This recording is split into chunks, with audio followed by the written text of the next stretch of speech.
Hey guys, good morning. Today is a seed starting day for fall. So this is not so much an informational how-to video, but I am going to take you along in my process of starting seeds for fall and talk to you about why I'm making some of the decisions that I am making about which seeds I'm starting. So this is my first time using this seed starting setup. I got this from Bootstrap Farmer. I'm not affiliated with them or anything. I just think that their colorful stuff is really cool. And so I'm gonna give it a try. So the seeds I'm starting today, I am starting in these cute little 2-inch pots. And they come also from Bootstrap Farmer. They're meant to kind of fit and stack perfectly into these trays. And so these have holes in the bottom, and the trays that I'm setting them in do not. That way I can bottom water them and just not worry about getting water all over everywhere.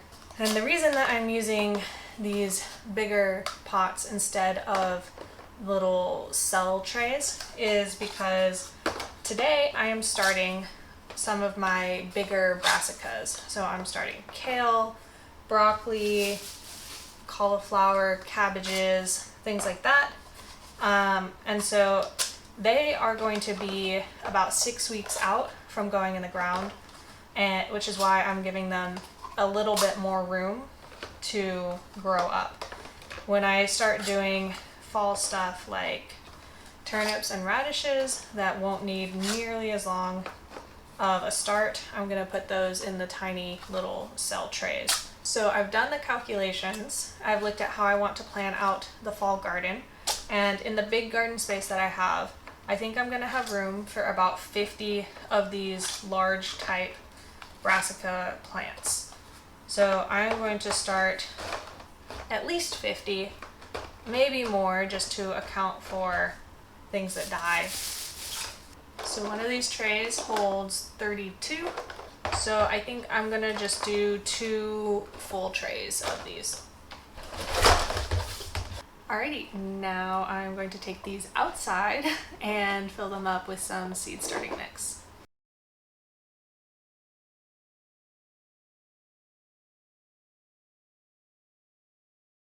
So I went ahead and tried to plan out where everything is going to go, and I drew it out on a sheet of paper. You can see I've got fava beans along the trellis where the tomatoes currently are, and onions along the side there as well.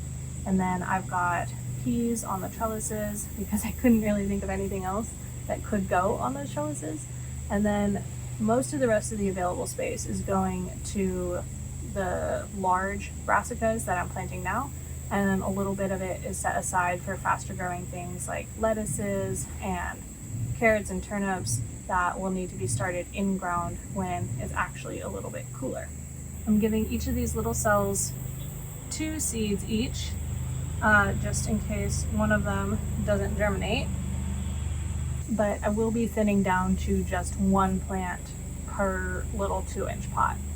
So this is actually going to be my first year growing a lot of these larger brassicas because in my old space I didn't really have the room for them. And now I have a lot of room and I'm going to try and make use of it, but everything I'm doing is highly new to me, so I don't exactly know what I'm doing. But what I did to determine when to plant these, when to start the seeds, is I knew that I should put them out about 6 weeks before my first frost date, and that they should be transplanted at about 6 weeks old. So I went about 12 weeks before my first frost date, which is, I forget now, I think it was November 3rd for this area. And so I'm like approximately, I think I'm about 12 weeks out. Maybe I'm 14 weeks. I'll have to do the math later and put it on the screen for you. But that is the thought process that I've gone through, since these need to be transplanted at 6 weeks old already, 6 weeks before last frost. I'm starting them 12 weeks early. Another way that you can look at it when you're planning out is think about how many days to maturity there are for your vegetable that you're planting, and then think about where the weather is going to become unsurvivably cold for that cold weather vegetable. So say you live in an area where it gets to be like killing frosts and freezes and like nothing lives over the winter. You need to look at the date for that and then count backwards days of maturity for whatever it is that you're planting, so that you can make sure that you have enough time for it to grow before something happens that would kill it. And a lot of these things are in the 90 to 100 days of maturity. And so if you lived in an area where they might die over the winter, you would have to plant them out about that early in order to get your harvest. And if I was you, I would give it like a couple of weeks of wiggle room, just because, you know, the weather is unpredictable and you don't want to be cutting it too close with these. All right, so this is my setup for my indoor seed starting right now. It is next to a window, and I have a couple of my old grow lights set up over it because it doesn't get sun all the time. Today it's a little cloudy, so it's hard to tell exactly how much sun it normally gets, but I'm starting these seeds indoors because it is actually too hot outside for these seeds to germinate. So just like it can be too cold in the winter for some of your summer seeds to germinate, it can be too hot in the summer for some of your cold weather seeds to germinate. And so in both cases, bringing them indoors into this controlled environment can be the remedy for that. Now, with the way my limited space is set up, I will probably need to rotate these trays once everything comes up to avoid legginess, especially in these ones that are closer to me here, because these lights are hanging from the curtain rod and they are also like closer to the window. So even though the ones by the window might be getting enough light, the ones over here might not be, and they might stretch up and towards the window. So I can mitigate that a little bit by turning them, but we'll see if they're actually going to get enough light here to not grow all big and stringy.